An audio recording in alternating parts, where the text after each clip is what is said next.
Hi, everyone. Welcome back to First Principles. Today we've got Chris with us, and we'll be speaking about the first principles of mentoring. How are you doing, Chris? Hey, I'm great. How are you? Very well, thank you. Chris, for the purposes of this episode, could you introduce yourself to audiences, please?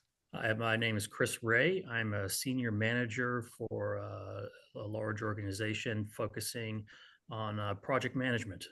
I have a Okay. project management organization. Okay. So, Chris, what is mentoring? Diving off the deep end. Jumping right into it, I love it. So, mentoring is when an individual is looking to bolster and grow personally and professionally. And a lot of times, someone who is in a mentoring relationship, they have searched out and looked for someone that they um, trust, they value, an individual who has some characteristic that this person wants to emulate Hmm. and wants to be more like. So mentoring is a mentee and a mentor having a kind of collaborative relationship where the mentor is imparting wisdom and knowledge and life experiences on the mentee. Okay. I do want to dive deep into that particular Sure. definition, but just for, decluttering my conceptions, help me with the distinctions between, like, on the one end we've got teaching and training, and then we've got coaching, and now then we've got mentoring. Do you see any meaningful difference between these three items? They all kind of blend together and they share a lot of. There's the Venn diagram of the three is pretty tight. Okay. I think where you're going to see the biggest differences is one in how they originate, Hmm. and two, kind of how much autonomy the mentee or the person looking for that experience is experiencing. Right. Um, uh, as I was mentioning, in a mentor mentee relationship, the mentee is usually one looking for that engagement. In a coaching scenario, it's usually the other way around.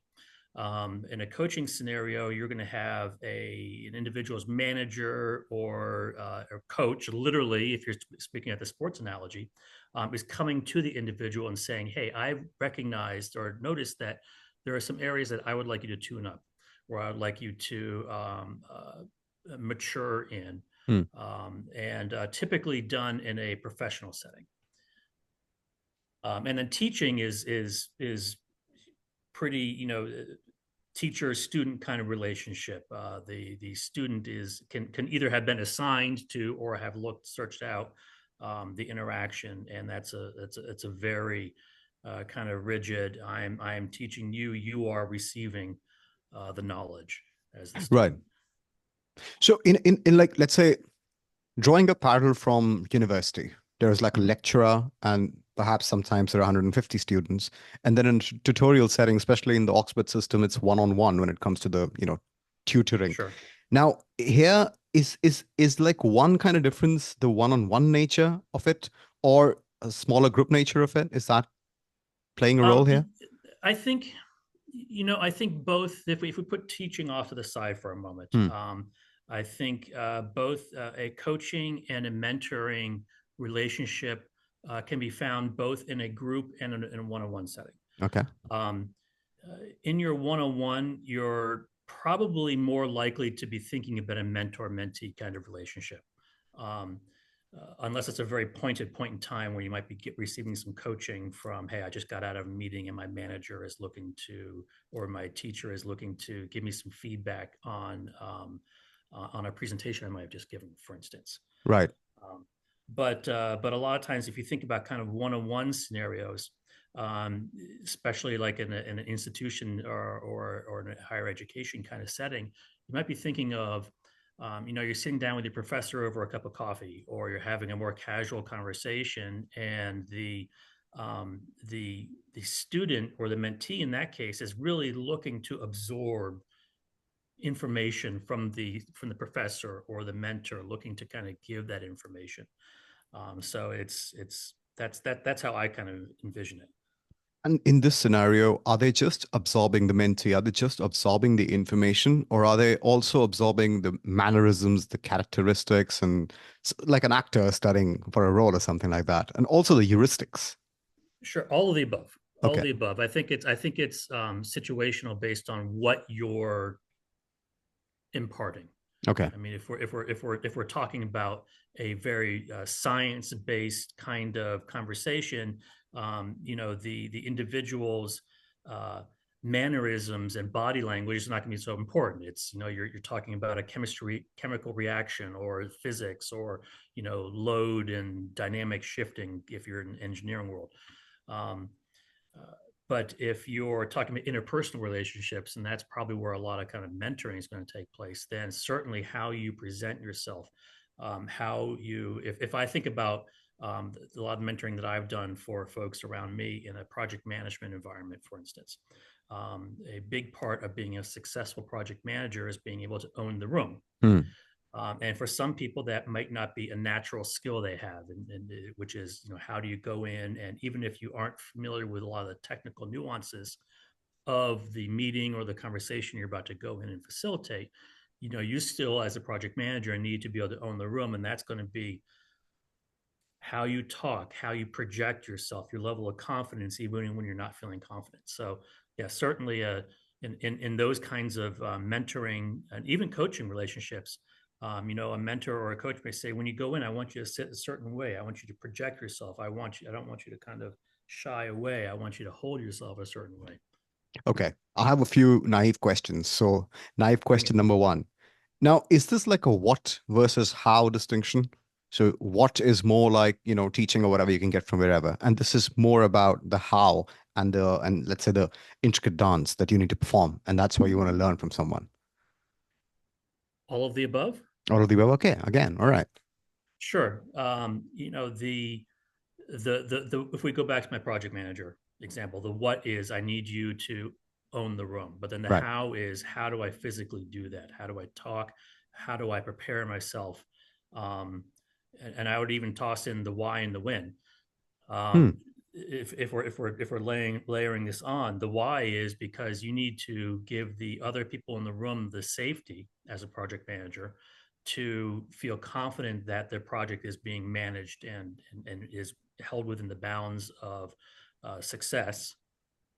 Um, and then the when would be, well, when do you project this level of confidence, especially if you don't know a lot of the technical details? It's going to Hmm. be at various points in the conversation. And when do you allow the conversation to kind of be free form, and when do you bring it back in to drive your particular agenda? Okay. Okay. I did have the second naive question in my head, but now I'm forgetting it. So let's move on and come back to that. Sure. Okay. Let me just think. So how do you vet somebody if you have a choice, like to mentor somebody or not? What are your characteristics? How do you see, like, in coaching they have something like a coachable mind. So I don't know what a mentorable mind is or not. Is that a term? But like what is that to you? What's a good candidate? Um, so a couple of things are going to come to mind. Hmm. Uh, there's first off just kind of some general personality dynamics. Do I mesh well with the individual? Okay.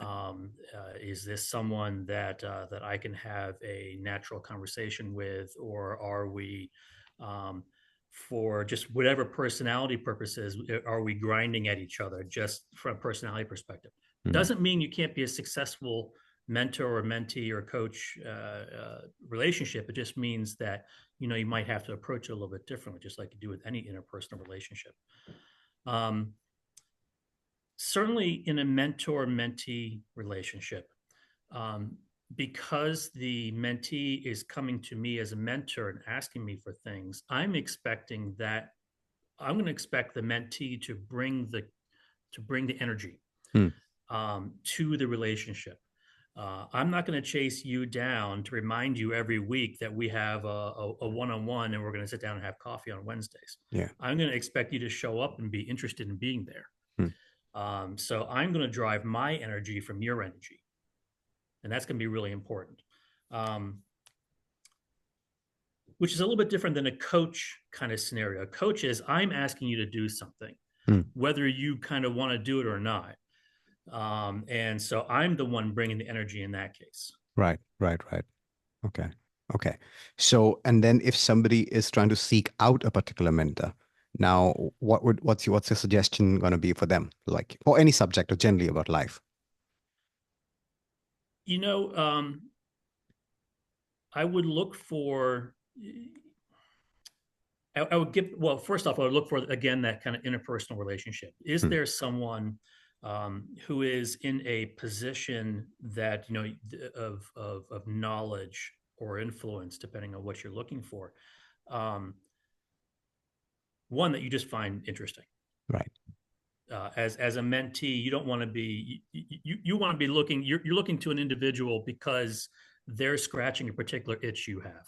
Right. Right. Right. So just because someone is knowledgeable and powerful Hmm. doesn't necessarily mean that is the person who's going to be a good mentor to you if you don't find them particularly interesting. Hmm. So, one, it's good that you would find the person interesting. Two, just from the mentee's perspective, do you find them engaging? Do you feel like you can have a conversation with this individual?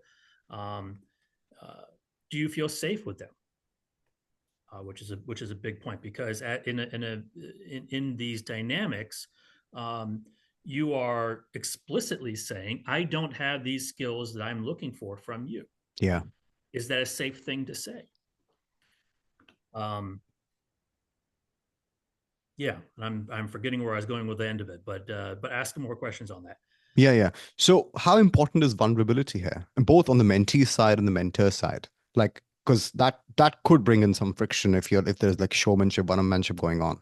That's a really good point, and I'm glad you mentioned it because there's vulnerability and humility. I think are important, and empathy. Really, what we're talking about is empathy. Hmm. Having empathy in both directions is going to be really important. The both, as we're saying, from the mentee's perspective, hey, I want to lay myself bare a little bit. I'm looking to improve. I am not where I want to be yet. I am very interested in getting there, and that can be a scary, dangerous thing to say Hmm. Hmm. Hmm. sometimes. But also from the mentor's perspective, it's really important that they recognize this. Here is an individual coming to you, laying themselves bare, taking a risk, possibly, uh, to and asking for something from you. Yeah. Um, and I think as a mentor, it's really important to remember. I'm going to use myself. If someone comes from and asks me to be a mentor, it's important for me to remember I was not always where I am today. Right. And there were people who helped me along the way to get to where I am today. And this is an opportunity for me to kind of give back to my community, um, and those around me, and to really kind of bring up my fellow compatriot in the arts, and in this case, in the arts of project management. Okay. All right. I now remember the second knife question I had. Great. So if like just say for the purposes of argument, why do I need a coach or a mentor? Why not just read like, I don't know, 10 books on the subject, whatever subject this is, if of course the books are available, and watch a Sure. few lectures, and that's going to be it. What's the special thing that this kind of an intimate relationship is going to help me grow and it's going to help me grow faster?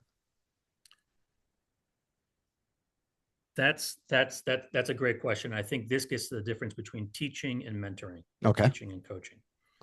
Um, I'm going to use teaching as an analog for what you're talking about, which is just reading the book, watching the YouTube video, um, uh, taking a class in something, Hmm. which is just a person doing the teaching or live real time doing the YouTube video. Yeah. That's the academic learning, and many times uh, that's important, but it's sterile, if you will. It Okay. leaves out the component of the real world.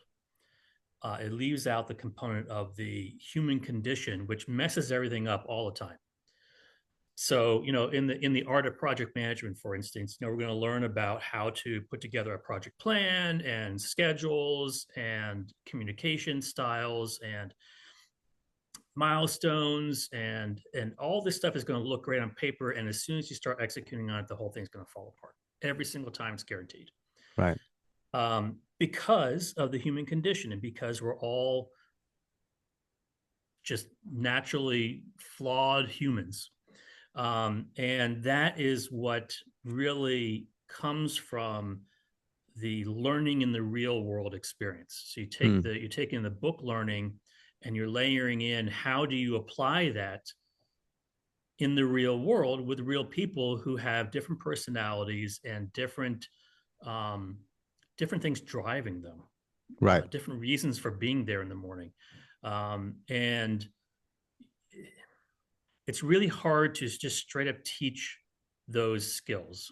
I mean, you can kind of get the idea of them in a lot of the, your various self-help books and how-to books and whatnot, but um, the ability to have a real world conversation with people who have been there, Hmm. and have been there in a place that's close to where you are. There's a difference between talking to your manager or a mentor who's in your organization or in your industry, in your physical area, for Yeah. instance, um, versus an author who has written a book on the same topic. Right. Right. Someone who's physically there knows the nuances of your particular stakeholders, the people you're working with, maybe the nuances of your area of the world or your area of the country, that are hard to teach. You just can't teach those in a book because there are so many. It's an infinite number, given the infinite number of human interactions we have in the world. Okay. And with any kind of thing, people say self-learning is best. But I think if we have other people sort of helping us along, that can be integrated a little faster. Do you agree with that? Absolutely, absolutely. I think the key with self learning, I Hmm. think, is not so much that I happen to be learning from a book Hmm. per se. Yeah. I think to me, self learning says I'm taking an initiative to learn. Now, that learning might be from a book, Right. it might be from a person, Hmm. but I'm taking that self learning initiative is my energy looking to get the knowledge I need, Right. either the practical knowledge from a book or the interpersonal knowledge from a mentor. Right. So Right. yes, self learning is important, but I think we can make it broader than just I'm looking at a YouTube video or I'm reading a book. Okay. Now, what all do we get mentored on? Like, can you give me some examples in work, but like outside work as well, generally speaking, and how broad can it be? I mean, mentoring is as broad as every aspect of the human condition, Okay. really. Um, uh, if we abstract ourselves from the professional environment, and we think about mental health, for Right. instance, and we think about the therapeutic experience and going in and talking and talk therapy, for instance, is a really good example of mentoring, Hmm. because you're going in and you're talking about challenges you've had um, in the world and areas where you struggle and maybe hopefully areas where you're succeeding and celebrating, Right. and a good therapist. And I think this is an important aspect of the mentoring and coaching relationship, is that you're not, with some exceptions, but generally speaking, the mentor is not telling the mentee what to do, specifically what to do. We're talking in generalities and ways of thinking and ways of approaching scenarios and allowing the mentee to go and find their own solution, their own way through a particular scenario. Hmm. That's what the therapeutic experience is all about. So, we think about, where do we use mentoring? Well, we use it everywhere. Hmm. We use it everywhere. I use it in my interpersonal relationships. Um, uh, you know, if I'm talking with a friend who's going through a hard time and maybe I've had some similar scenarios, I might share some of my experiences with it. I'm not going to tell him how to solve his problem, Hmm. but I may have some shared experiences. One that may help him find his way through, or two may help him know that he's not alone in those experiences. And I think that's another big aspect or component of the mentor mentee relationship, is that um, let me give some specific example. I have some new project managers, Hmm. and who are new to the industry, just graduated college, And we have weekly one-on-ones, and we'll sit down, and she'll be telling me about, I had this project plan, and it all went to hell. And she's beating herself up about it. Yeah. And I said, that is completely normal. I want to normalize this experience you're having, because I've had that experience too, and I've had it for 20 years longer than you've had it. Right. And I want to let you know the project plan always falls apart. There is no project that gets to the end of a project that has not had at least one change ticket associated with it, and 10 risks associated with it at least, Yeah. and 3 crises at some point. If you haven't had those, I'm a suspect, right? So if you haven't had those, you're not paying attention. So just so the normalization is a big part of the mentoring process. Yeah, that's normal. Mm. That experience you just had was normal. Now, if I told you before you even started the job that you're going to have projects that fail, you'd be like, "Oh, that's just old man Chris talking. He doesn't know anything. I'm the new, energetic, new generation. I'm not going to have any problems." Yeah. So you learn that through experience, and then you get normalized from the people who have been there before you. Okay. Okay. So a few other comparative questions and I guess some mechanical questions as well. So start with the mechanical. Now, do these two individuals, and I'm assuming it's one on one, need to be do they need to have some same starting point? Because let's say the mentees priors, so to speak. Let's say project management example, like traditional versus agile. If the mentee is very agile focused and you're working at Boeing or something, so and that requires you need to be a little bit more traditional. How do you Right. mesh that first? Is there like amount of expectation setting? Do you want to dedicate some time just to that and then see how it proceeds?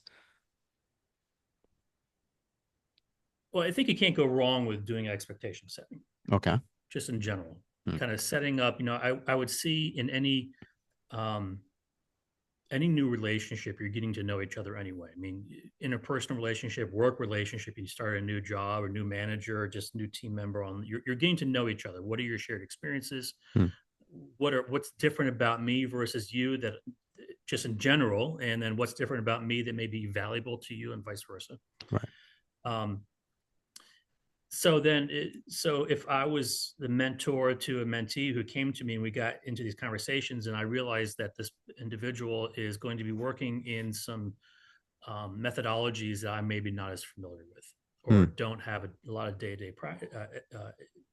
experience with, um, I would hope, going back to our vulnerability topic, I hope I would feel confident enough and secure enough to say I don't work in that methodology. I don't use lean in our everyday uh, day-to-day project management work.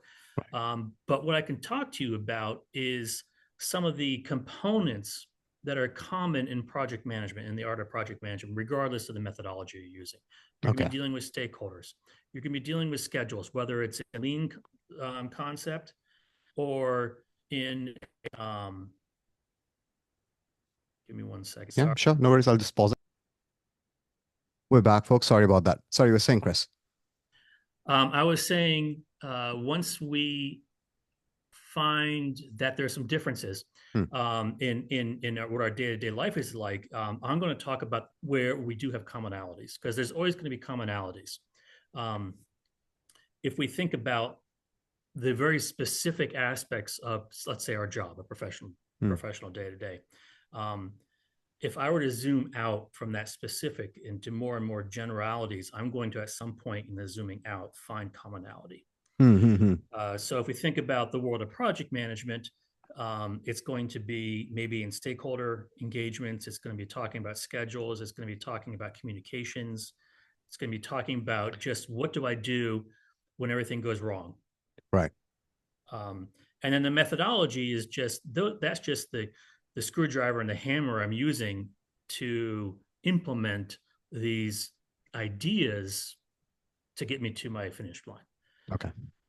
If we abstract even further, maybe we're not project managers. I'm a project manager, but maybe you are a developer. Yeah. So project management is not going to be the thing we talk about. But if I zoom out a little bit more, maybe it's interpersonal relationships within a team dynamic. Yeah. Yeah. Maybe it's how do I progress within my business? What's important from a business perspective? How can I be a good business operator? How can I deal with having a bad day at the office? We've Right. zoomed out now and we're much more generic. Now we're just talking about the human condition, Right. but that can be just as rewarding in a mentor-mentee relationship. How do I integrate my work-life balance? Right. How do I make the two work together? Okay. And in when it comes to the mentor, do they need to have like a specific mastery of something, or like how much is good enough? When do they not feel like imposters if they are mentoring somebody? How does that work? Well, I hope the mentor feels confident enough to be able to know where their boundaries are. Okay. Like I'm Okay. not going to mentor someone on the ins and outs of technical development, programming anymore. For Right. instance, Right. I can't mentor someone on the ways of how to lobby someone in Congress, for instance. Right. Right. Um, my specialties are going to be project management and dealing with the human condition. Right. That's where I'm going to feel confident in helping mentor an individual. Um, and so I would hope that that would be something that would draw a mentee in, and they would maybe see how I interact in the world and say, I want some of that. Right. And so that would be what we drive to talk about. Or they see that, I've risen to a certain professional level in my in the area of project management. And they say, Hmm. I want to get there too. So how do I find my way to where you are, Chris? Okay. Okay. And just to be clear, you are not the mentor is not the mentee's fixer. Like they don't get stuff done for them. It's No, most no, okay. absolutely not. Both the coach, neither the coach, the teacher, or the mentor are responsible for doing the thing for the person. Okay. Okay. The person's responsible for the work themselves. They have to. That's why I'm saying they have to bring the energy. Right. Right. They have to. This is like you said. This person is not a fixer. They're not going to solve your problems, and that's important. I think from both sides to be aware of. One, if I'm a mentee, I'm not coming to you asking for you to solve my problems, and for a mentor to not get so enmeshed in whatever the thing is that's going on for their mentee that they get lost in that swirl. Okay. Okay. Some more comparative questions now. Is this Yes. like in the military sense, like a it's not a drill sergeant and like the private, right? That's a very formal and very authoritarian relationship. Or is it some do they have some components? Um, Certainly, I would not see a mentor mentee relationship being that way. Okay. Um, I could see in some very isolated scenarios, I could see a coaching, not being a drill sergeant per se, but I could see a coach being prescriptive Right. about I need you to do X, Y, and Z in a particular way. Right. Right. And certainly a teaching environment. While I hope a teaching environment would be a little bit more just my own personal take on the world, be a little less drill sergeant, but teaching is going to be prescriptive. You do this, you do this, you do this. Yeah. Okay. Okay. So we're obviously not talking about like emergencies or, somebody's being asked to take over a beachhead over here, which is just a regular life kind of thing. Exactly, exactly. We're talking about something that has room for Mm. error. Room for And error. that's a difference between a drill sergeant is doing their thing in a certain way because there is no room for error. Right. I need every single one of you to behave the same way, predictably, and do exactly what I say, because I need to have a firm grasp on what is going to happen next. Okay. Okay. Not a lot of room for learning by failure. But going to trades a little bit then, Mhm. guilds and apprenticeships and apprentice and the apprenticee, I don't know what the words are over there. Any commonality between that and this, especially when you're learning to work with your hands in a complicated way? A bit of both. Okay. There is certainly in the there's a safety aspect Hmm. involved in I'm trying to think of an area where safety would not be a concern. And Goldsmith? even I'm Maybe sorry, there as well. I was saying maybe if you're training to be a goldsmith. goldsmith. Well, you're melting things. It's hot. It's hot metals. You're working with tools. Yeah. So anytime that you're physically working with things, there's there's going to be some drill sergeant elements. You don't do this, you don't do that. Every time you do this, you do it a certain way, Yeah. so that so you set firm boundaries. Right. That's the teaching side, and the strong coach. Um, and But there's also in an apprenticeship, there's room for error Right. within boundaries, within safe boundaries. Even this applies even to application development. We're going to say certain you don't push things straight to production. You go through a certain series of interim steps before you get to a customer facing environment. So I think pretty much any apprenticeship kind of role is going to have boundaries within it Okay. to keep everyone safe within the context of whatever the industry is. Do you think it's a good idea for someone's boss who will have hiring, firing power over the person to be a mentor as well? The vulnerability is going to be an issue there. I think it would take a special kind of boss. I know some can be. I know my boss is. Mhm. I'm confident and comfortable enough with my boss. Not from day one. Hmm. We had to earn that reciprocal trust. But certainly at this point now, I can be more vulnerable Okay. with him. Um, that's a tricky one. That could be a dangerous one. I think it would be better for um, certainly the more vulnerable kinds of mentor mentee kind of relationships, perhaps not to be your boss. Okay. Certainly initially. Or as a mentee, you're super secure and you just don't care. I mean, that might help. Well, you're super secure, but it's possible to be super secure as the mentee and have your mentor not be super secure. Hmm? Okay. And so your mentor may be saying, well, why are you coming to me with these questions? If you don't know this stuff, rightly or wrongly, Right. then you shouldn't be in this role. When that is really not the question being asked, but maybe that's the way it comes across with an insecure boss or who is a mentor, right? If you were to start like a new company now, would you like, I guess, let me just rephrase the question. Mhm. Managers, how much mentoring and coaching is expected out of managers? Because, like that, it kind of is a similar role, but what do you do? A great deal. Yeah. There's a great deal expected there.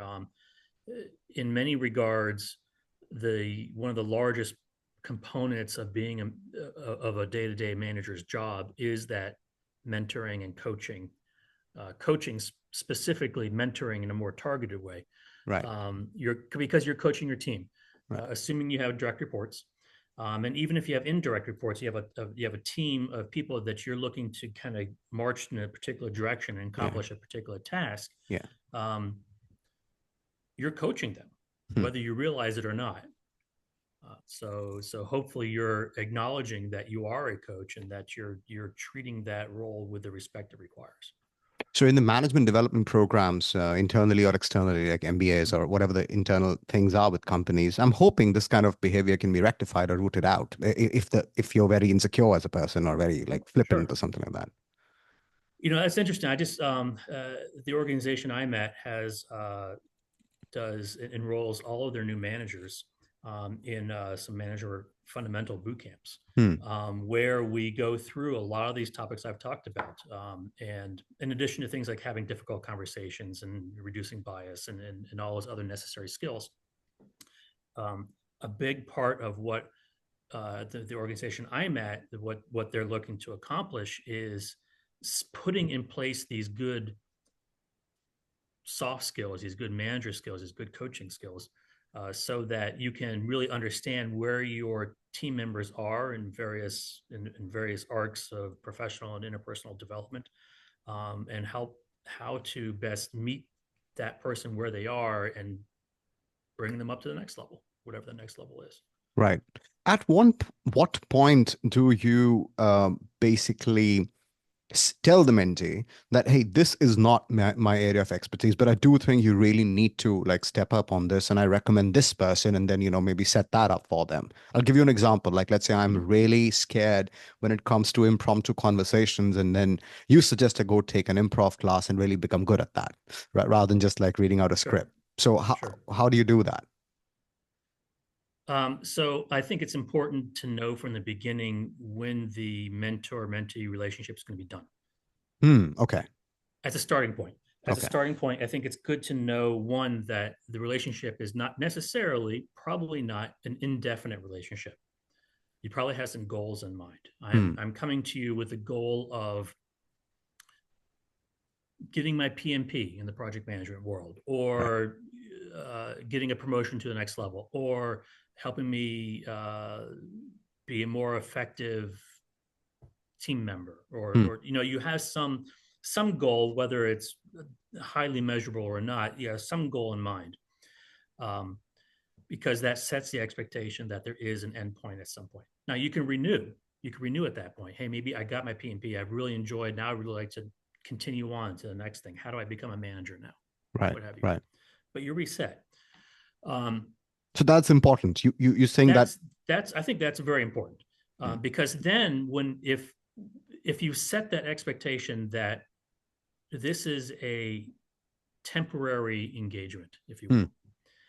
will, then we have implicitly or explicitly state at the beginning it's okay for us to for this to end. And how it ends can be different ways. One, you've accomplished what you're looking to do, but two, maybe you're not finding that you as the mentor are able to give this person what they need. Hmm. Maybe what they really need is an improv class, and I'm not an improv teacher. Okay. And then you Okay. say, so maybe, and then as a mentor, maybe you go do a little bit of research and say, well, really what this person needs is something I can't give them. So maybe there's another mentor that's more appropriate, or a class, like you're saying, or just some other experience. Go out and do the thing. We've talked about this for 6 months. I need you to go and just be the project manager for another 6 months, and then let's come back and see how you're doing. Yeah, that's a good point. So a follow up on that. How do you avoid, like, of course, you're trying to learn somebody and you're trying to teach somebody, and of course, mentor somebody, coach somebody. I'm using the words interchangeably. There is a Yeah, certain element of dependence which comes in. Now, how do sure. you then make them independent again? Because some people are just like they just want to be led and do this, or what do I do? I don't know what to do. What do you do then? Well, assuming that we haven't said, well, we're gonna have 6 coaching sessions once a week, and then we're gonna call it quits Okay. because it'll then be the holiday and it'll be a natural breaking point. Let's say that you've been going on for some indeterminate period of time, and just breaking it off cold turkey feels wrong. Hmm. um, I would suggest some different one would be like a taper kind of thing. Hmm. We've been meeting weekly.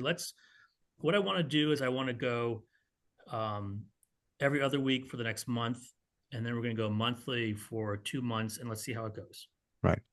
And are you feeling pretty confident? And then maybe we'll check back in 3 months, Okay. and then check back in 6. So that you're kind of giving the person more rope to head out and kind of be in the world, but knowing that there's an option to come back in 2 weeks or 3 or 4 weeks, and you're not just being left out in the cold. Okay. So tapering, of course, the best thing is like, have some kind of a like end plan. Sure. But then you might see that this requires more time. So then you can renew it. I mean, that's going to be your option to Yeah. do that. Yep. Okay. All right. Let me just think on the other end of the spectrum. A mentee could just not be serious. I mean, they might approach you and then 100 things are happening to them, or they are just not the serious kinds. Mm-hmm. Or you assumed a certain amount of conscientiousness and they don't have it. So then how do we do? How do we taper How do you off? fire the mentee? How do we fire the mentee? Um, with grace. Okay. Okay. Um, so I think I think there would be there's 2 scenarios that jump to mind right away. The first is the person just ghosts you. I'm the Yeah. mentor, you're the mentee, you just stop showing up. I'm sure it happens, and you take your lumps as the mentor, be like, well, it wasn't meant to be, and you move on. Yeah. Like I'm not gonna go chase down the person. Why didn't you show up for our one-on-one coaching session or mentoring session? And be like, oh, I don't want that. Ain't no one got time for that, Yeah. as they say. Um, but what if the mentee comes to the sessions but is really disengaged, or Right. maybe misses every other one? It's kind of really nothing's changing between sessions, and um, then, I might recommend, hey, Bob, we seem to be talking about the same thing every week. Um, doesn't seem like we're really making a whole lot of progress here, or it seems like you've gotten about as far as makes sense for right now for you to go. How about, and this is when I might either recommend that we take a break and check back in X number of weeks, or hey, is this sounds like this is probably a good place to stop Right. now. Right. Okay. And my door is open. I'm happy to continue the conversation if you feel that it'd be helpful, but everything is going to have a natural conclusion. Okay. Um, All right. So that's with grace. That's like, okay. yeah, Tapering off, firing the mentee, but doing it easily. right. Okay. Now in the last section, I have some abstract questions. Um, Bring it. I'm assuming that one, you are with, okay, so you said human condition, people are flawed. So that goes both to the mentor and the mentee. Now, Mhm. as a mentee, I'm trying to model the mentor in at least in a certain scenario or for the certain thing. But then if what I'm trying to ask is the impartation of knowledge. Am I, as a mentor, giving the mentee some kind of like a philosophical model of how to think about things in a platonic form? Or I'm just telling them, I do this and you see how it works. And then change it according to you. Because, if I'm really new to something and if I hear that advice, I'm like, man, I don't know how to change it. I don't know what to do. I can't do micro adjustments. What do I do? So what are we doing here? Is it very formal, very targeted? I think as someone who's been in the therapeutic experience for many years, Yeah. and has also been on the giving and the receiving side of both mentor and mentee relationships, I think the Mm. best way to internalize and to really trust and embody techniques, knowledge on the receiving side is for it to be for you to have that for me to have that aha moment. For you as a mentor, For me as a mentee, mentee. to Okay. have an aha moment. Right. Um, so there are times, there are specific times when it's necessary to say, do this a certain particular way. Hmm. That's the drill sergeant or the coach side. Um, I think that's going to be the the percentage. It's going to be a smaller percentage of the whole. Maybe when you're interacting with Susan over there, you always have to make sure to not mention cats. Otherwise, you're going to be on a tangent about cats for 2 hours. And if you want to get anything else done, don't talk about cats. Okay. That's strategic Um, advice. Strategic advice, right? That Right. that that's kind of more. This is do this or don't do that. Yeah. Um, but outside of that, I try to put things when I'm giving. I try to make things with I statements. Hmm. I have found when I have done this in the past, my experience has been X, Y, and Z. Right. When I am here in this organization, I have been successful when, or I have not been successful when I do this thing. And leave it up to the person on the receiving end, the mentee, to see which pieces of that conversation land with them. Oh, you talked about, the first thing you do when you come into the office is you sit down and you say hi to Bob over there, you say hello to Gina over there, and then you sit down and have a cup of coffee. That really resonates with me because I like Gina, I like Bob, and I like coffee, Right. right? So I'm Right. going to try doing that. But maybe I don't know Bob, I don't know Gina, and I don't like coffee. So the first Yeah. thing I'm going to do is sit down. But oh, what I'm hearing you say, Chris, is that having a standard set of Rituals. things you do in the Yeah. rituals. Thank you. Yeah. You set of rituals in the morning kind of gets you settled. Oh, I like tea. I sit down and I'll do the Sudoku, and then I'm ready for work. Yeah. Right. Find your ritual. Find your process. That's what's important. That's what we're really talking about here. So I try to use the I statements as much as possible because I don't want to say that you should do X, Y, and Z. I've just found that I've found that to be helpful. Take what you will from that. Yeah. Okay. And it gets a little tricky for me because, you are trying to cultivate a sense of comfort and friendship with the person as well. But you also, Mhm. there needs to be some amount of like respect. You don't want to be too close. So Sure. that boundary. Now, of course, it's going to be very hard for probably you to just abstract and tell me and like a generic advice. But Right. what are the red flags? I mean, how do you navigate that? Like, this person's getting too comfortable. Maybe that's not what we want. I'm not going to go into a mentor mentee relationship and tell you about my bad day. Hmm. I'm not going to go in and tell you about the problems I'm having at home or the awful car wreck I just saw. The personality, the things that happened to me that have happened to me personally, unless they have a relevance and resonance to our conversation right now, Right. that's just distracting. That's getting overly intimate in a dynamic that is not built for that. Right. Right. Um, and so I try not to bring that in. Try to Okay. kind of keep it focused on what we're focusing on, and then also within the appropriate boundaries of whatever scenario. If it's a relationship at home versus a friendship is going to have a different kind of boundary settings than a work relationship, professional one. So kind of keep within the boundaries of that as well. Have you experienced that in any of these sessions? This essentially becomes a ranting session where it's not really going anywhere. And what are gentle ways of letting them know that they are now just ranting, and anything actionable there? Um, Sometimes people just need to rant. Okay, They and need that's to get okay. it out. Right. But what I try to find when I'm hearing, because that's not infrequent, Hmm.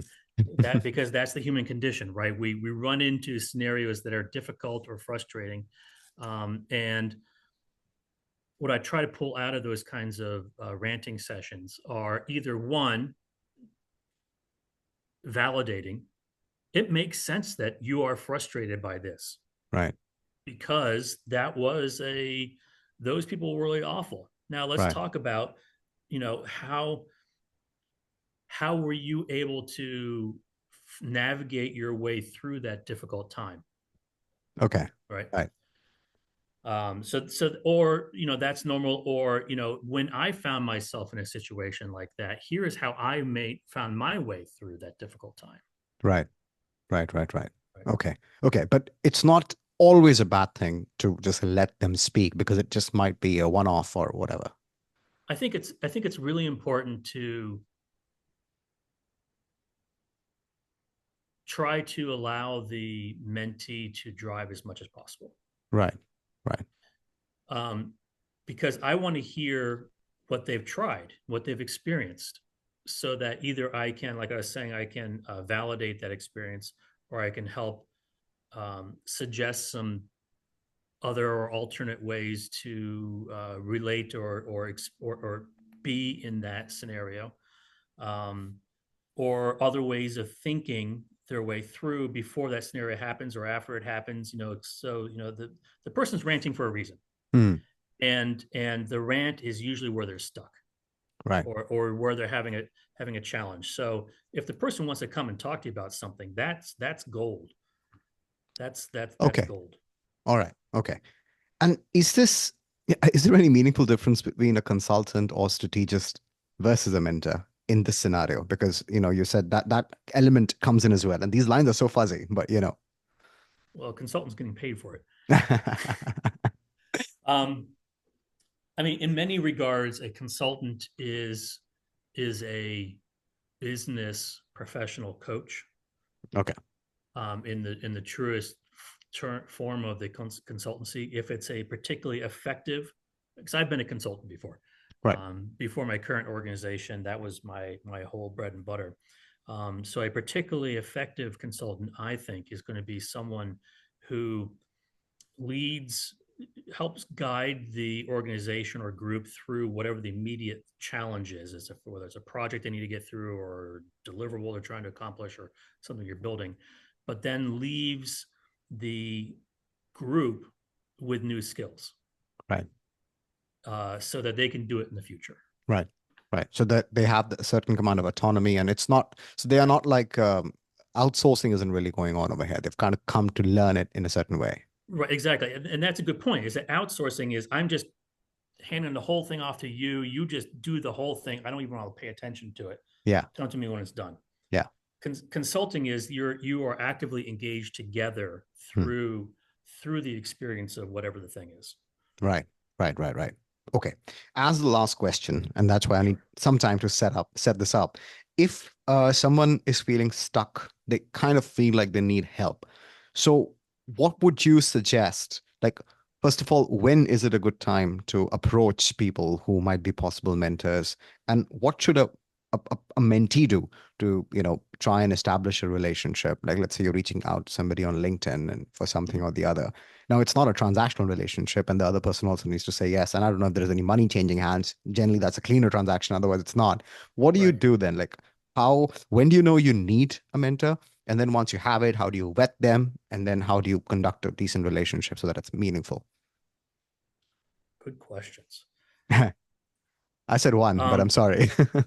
well, it's a whole package. We'll Yeah. take it as a program of questions. Um, so if we work from the assumption that you're looking to set up, you need you need some hook, you need some reason to be talking to each other.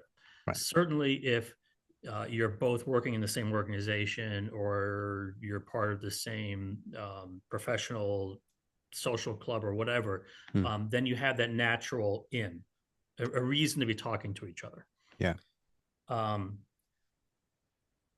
it's harder, obviously, if you don't have that.